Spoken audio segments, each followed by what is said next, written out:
ধরনের বক্তা বেরিয়েছে, বলছে আমরা ডাইরেক্ট শুধু কোরআন মানি আর হাদিস মানি, আমরা কোনো ইমাম মানি না, কোনো মাযহাব মানি না, আমরা তাকলিদ করি না, আমরা মুকাল্লিদ নয়।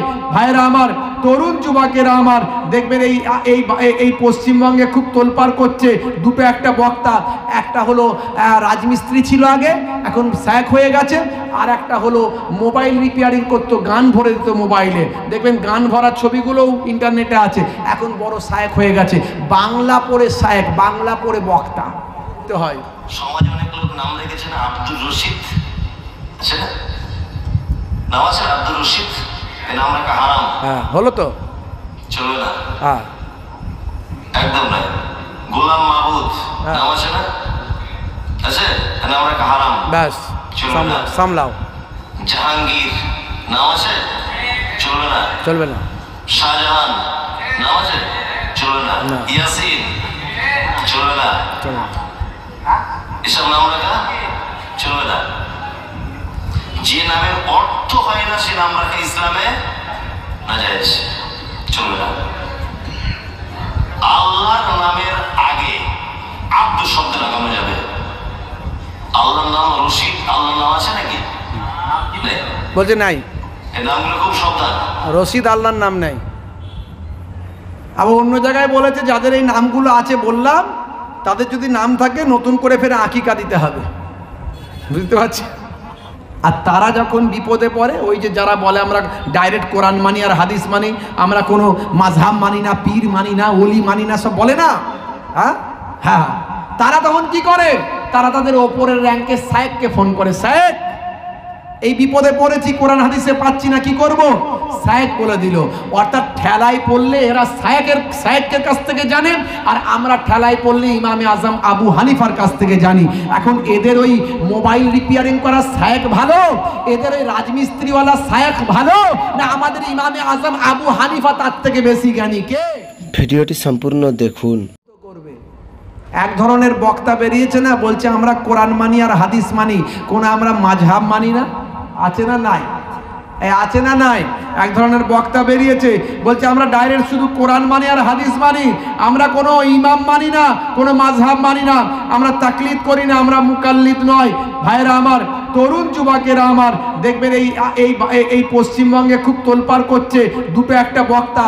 একটা হলো রাজমিস্ত্রি ছিল আগে, এখন শায়েখ হয়ে গেছে। আর একটা হলো মোবাইল রিপেয়ারিং করতো, গান ভরে দিত মোবাইলে, দেখবেন গান ভরার ছবিগুলোও ইন্টারনেটে আছে। এখন বড় শায়েখ হয়ে গেছে, বাংলা পড়ে শায়েখ, বাংলা পড়ে বক্তা, বুঝতে পারছেন? এই বাংলা পড়া বক্তা, বাংলা পড়ে বক্তা হয়ে ফতোয়া দিচ্ছে হারাম। হারাম বলা, হালাল বলা মানে এগুলো অপারেশন করা। আচ্ছা, বাংলায় পড়েও অপারেশন করছে, আরবি পড়তে হবে না, এদের আরবিতে পড়ার দরকার নাই, মাদ্রাসায় যেতে হয় না, এরা ইউটিউবের বক্তা, ফেসবুকের বক্তা, সেখান থেকে জ্ঞান অর্জন করে এরা ফতোয়াবাজি করে। আচ্ছা বলুন তো, একটা ডাক্তার, সেই ডাক্তার যদি ইউটিউব ফেসবুক থেকে পড়াশোনা করে, বাংলায় যদি পড়াশোনা করে অপারেশন করবো বলে, আপনার বউকে নিয়ে গিয়ে অপারেশন করাবেন? তার বেলা কেন করাবেন না? সে তো বাংলায় পড়ে অপারেশন করছে, করাবেন না কেন? ও তার বেলায় বলছে ইংরাজিতে পড়তে হবে, ইউনিভার্সিটিতে পড়তে হবে, ডিগ্রি আদায় করতে হবে, MBBS FRCS MS ডিগ্রি নিতে হবে, তবে বুঝবো যে সে ভালো ডাক্তার। আর এই মৌলানার বেলায়, বক্তার বেলায় ডিগ্রিটা খুঁজবে না যে টাইটেল পাস কিনা, ফাজেল পাস কিনা, মুফতি পাস কিনা, ভাই আমার কামিল পাস কিনা, ভাই আমার এই যে ফতোয়া দিচ্ছে, ভাই আমার ফতোয়া মুফতি হয়েছে কিনা খবর নেবে না। তার বেলায় বাংলায় পড়ে ফতোয়া দিচ্ছে, তাই নিয়ে নিচ্ছে। আর এদের ফতোয়া শুনলেই ঈমান আমল সব ধ্বংস। এই জন্য পণ্ডিতরা বলেছে ভাই আমার নিম ডক্টর খাতরায় জান, আর নিম মৌলবী খাতরায় ঈমান। এরা যে নিম মৌলবী খাতরায় ঈমান, তার প্রমাণটা একটা নিয়ে নেন, আমার কাছে আছে, আমি অনেক জায়গায় বলেছি, কত বলবো আর ভালো লাগে না, তো বলতে হয়। সমাজে অনেক লোক নাম রেখেছে না, আব্দুর রশিদ আছে না, নাম আছে আব্দুর রশিদ, এই নাম রাখা হারাম। হ্যাঁ, হলো তো, চলবে না, হ্যাঁ একদম নয়। গোলাম মাহবুদ নাম আছে না, আছে, এই নাম রাখা হারাম। ব্যাস, সামলাও। জাহাঙ্গীর নাম আছে, চলবে না, চলবে না। শাহজাহান নাম আছে, চলবে না। ইয়াসিন চলবে না, এসব নাম রাখা চলবে না। যে নামের অর্থ হয় না সে নাম রাখা ইসলামে নাজায়েজ, চলবে না। আল্লাহর নামের আগে আব্দু শব্দ লাগানো যাবে। আল্লাহর নাম রশিদ, আল্লাহর নাম আছে নাকি? বলছে নাই, এই নামগুলো খুব সাবধান। রশিদ আল্লাহর নাম নাই। আবার অন্য জায়গায় বলেছে যাদের এই নামগুলো আছে বললাম তাদের যদি নাম থাকে নতুন করে ফের আকিকা দিতে হবে, বুঝতে পারছি। বলছে রশিদ আল্লাহর নাম নাই। আজই আপনি কোরআন মাজিদটা গিয়ে খুলবেন, কোরআন মাজিদে দেখবেন প্রথম পাতায় নালে শেষ পাতায় আমার আল্লাহ তাআলার 99টা সেফাতি নাম আছে, আছে না নাই? হ্যাঁ, ইয়া জব্বারু, ইয়া সত্তারু, ইয়া রহমানু, ইয়া রহিম, ইয়া গফুরু, ইয়া গফফারু, ইয়া রশিদ, আছে না নাই? এই শেষের দিকে দেখবেন আর রশিদ আল্লাহর নাম আছে। এ বাবু বুঝতে পারছেন, বাংলায় পড়া বক্তা তো, বলছে আর রশিদ আল্লাহর নাম নাই, একবার ডাইরেক্ট চালিয়ে দিল, বলছে আল্লাহর নাম নাই, বুঝতে পারছো? আর শাহজাহান নাম রাখা যাবে না, ইয়াসিন নাম রাখা সব হারাম। সামলাও এবার, কত লোকের নাম শাহজাহান আছে, জাহাঙ্গীর আছে, সব হারাম, তারা সব 14 পুরুষ ভুল করেছে। এই সব বক্তাদেরকে নিয়ে কিছু ছেলে পুলে লাপাচ্ছে, বুঝতে পারছেন? আপনি বক্তাদের নিন, যেটা ইচ্ছা সেটা নিন, কিন্তু তার যোগ্যতা দেখবেন না। বন্ধুরা আমার, আখেরি জামানা, ইমান বাঁচানো বড্ড দায়। মুসলমান হারাবেন না ইমান, হয়ে যাবেন না বাবা বেঈমান। এই যে ফতোয়া দিতে গেলে আপনাকে আলেম হতে হবে, অপারেশন করতে গেলে আপনাকে পণ্ডিত হতে হবে। ভাই আমার, ডাক্তার যেমন MS ডিগ্রি করে অপারেশন করে, না হলে লোকে নিয়ে যায় না যে রুগী মারা যাবে, তেমন মুফতি পাস না করে যদি ফতোয়া দেয়, হারাম হালাল বলে, আপনার ইমানটা বরবাদ হয়ে যাবে, বুঝতে পারছেন? তাহলে এই 4টে জায়গা ধোয়া হলো ফরজ। আল্লাহ কোরআনে বলছেন যখন তুমি নামাজে মনস্থ করবে তখন তুমি তোমার মুখমণ্ডল ধৌত করো। এখন কোরআন হাদিস থেকে বলুন তো দেখি, মুখ কতটা? মা যখন বাচ্চাকে খাইয়ে দেয়, দিয়ে বলে দাঁড়া বাবা তোর মুখটা ধুইয়ে দি, বলে মা কতটা মুখ ধোয়ায়? এইটুকু তো। মা ভাত খাইয়ে দিয়ে বলে তারা বাবা তোর মুখটা ধোয়ায়, বলে কতটা ধোয়ায়? এইটুকু। আমরা যখন কাজ থেকে আসি এখানটা এরকম করে ধুইয়ে দিই একটু, তাই তো? এটা মুখ। তাহলে মুখ কতটা? আল্লাহ বললেন মুখ ধুতে হবে, কতটা ধুতে হবে? এটা ডাইরেক্ট আপনি কোরআন হাদিস থেকে পাবেন না।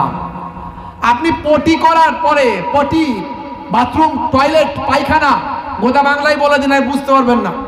এই পায়খানা করার পরে কতটা পানি দিয়ে ধুলে আপনি পাক হবেন, ডাইরেক্ট কোরআন হাদিস থেকে দেখাও, পাওয়া যাচ্ছে কিনা দেখাও। পাবেন? পাবেন না। বন্ধুরা আমার, আপনি মনে করুন এখানকার একজন পুরুষ লোক মারা গেছে, কটা কাফন দিতে হয়? পুরুষ লোক মারা গেলে কটা কাফন দেন আপনারা? জোরে বলেন। আরে জোরে বলেন না, দেন তো নাকি? কটা কাফন? 3টে। মহিলা মারা গেলে কটা? 5টা। আর যদি একটা হিজড়ে এলাকায় থাকে, হিজড়ে মারা যায়, কটা দেবেন? কোরআন হাদিস থেকে খুলে দেখান। বললে তো হবে না, অত দেবো তত দেবো, কোরআন হাদিস থেকে খুলে দেখান। পাবেন কোথায়? পাবেন না।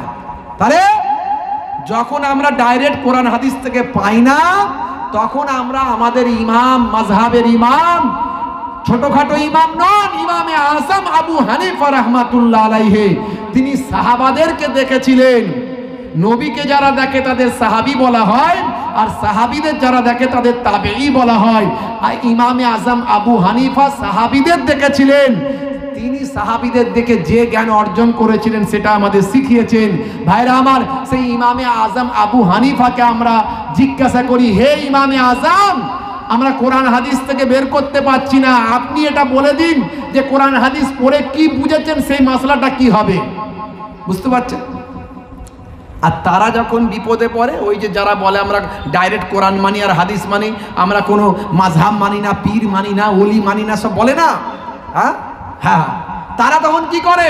তারা তাদের ওপরের র্যাঙ্কে সাহেবকে ফোন করে, সাহেব এই বিপদে পড়েছি, কোরআন হাদিসে পাচ্ছি না, কি করব? সাহেব বলে দিল। অর্থাৎ ঠেলায় পড়লে এরা সাহেবের কাছ থেকে জানে, আর আমরা ঠেলায় পড়লে ইমামে আযম আবু হানিফার কাছ থেকে জানি। এখন এদের ওই মোবাইল রিপেয়ারিং করা সাহেব ভালো, এদের ওই রাজমিস্ত্রিওয়ালা সাহেব ভালো, না আমাদের ইমামে আযম আবু হানিফা তার থেকে বেশি জ্ঞানী? কে? জোরে বলেন কে? ইমামে আযম আবু হানিফা হুজুর সবচেয়ে বেশি জ্ঞানী। জোরে বলেন সুবহানাল্লাহ। তাহলে আমরা ঠিক পথে আছি না তারা আছে? আখেরি জামানা, আল্লাহ বলছেন যখন নামাজ পড়বে তোমরা মুখটা ধুয়ে নাও। ইমামে আজম আবু হানিফা বলছেন, হুজুর বলছেন, এক কানের লতি থেকে আর এক কানের লতি, চুলের উৎপত্তি থেকে থুতনির নিম্ন পর্যন্ত এতটা হলো তোমাদের মুখ। এই মুখের মধ্যে একটুও যদি শুকানো রয়ে যায় অজু তোমার হবে না। হাত ধোয়া, পায়ের গিরার ওপর পর্যন্ত ধোয়া, হাতের ওই কনুয়ের ওপর পর্যন্ত ভালো করে ধোয়া, আর মাথাটা মাসা করা, এই চারটে হলো অজুর ফরজ। বাকি জায়গায় গন্ডগোল হলেও অজু হয়ে যাবে, অজু হলে নামাজ হবে, আর অজু না হলে নামাজ হবে না। এখন মুসলমানের ছেলে এখানে উল্কি করেছে, এখানে উল্কি করেছে, ভাই আমার এইদিকে উল্কি করেছে, বিভিন্ন জায়গায় উল্কি করেছে, বুঝতে পারছেন?